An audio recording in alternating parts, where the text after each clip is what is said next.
చిత్తూరు జిల్లా తిరుపతిలో నిరుద్యోగుల జేఏసీ సమావేశం జరిగింది. నిరుద్యోగ యువతపై వైసీపీ గొడ్డలవేటు పేరుతో సమావేశం నిర్వహించారు.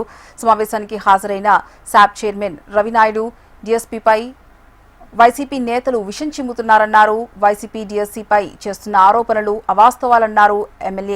MLC Bhumireddy Ramgopal Reddy YCP job calendar ప్రతి సంవత్సరం విడుదల చేస్తానని హామీ ఇచ్చి నిరుద్యోగులను మోసగించిందని గుర్తు చేశారు.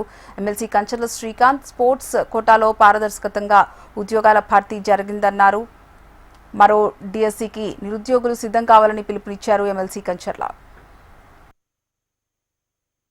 పెడతానని అంటే నిరుద్యోగుల పట్ల వాళ్ళ భవిష్యత్తు పట్ల ఎంత నిబద్ధత అనేది చంద్రబాబు నాయుడు గారికి కానీ నారా లోకేష్ గారికి కానీ పవన్ కళ్యాణ్ గారికి కానీ ఈ కూటమి ప్రభుత్వానికి ఉంది అనేదానికి అంతకన్నా నిదర్శనం ఇంకోట్లేదు.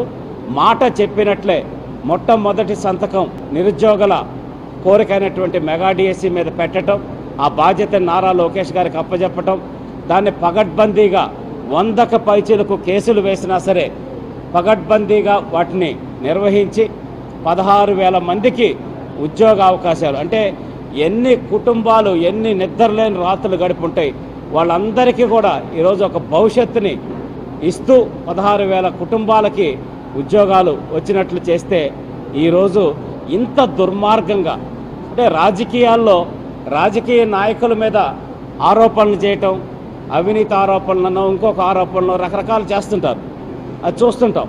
ఈరోజు జగన్మోహన్ రెడ్డి గారు ప్రభుత్వం పోయిన తర్వాత ఆయనకి ఉద్యోగం పోయింది కాబట్టి ఎవడి ఉద్యోగాలు ఉండకూడదని కంకణం కట్టుకున్నట్టు అనిపిస్తూ ఉంది.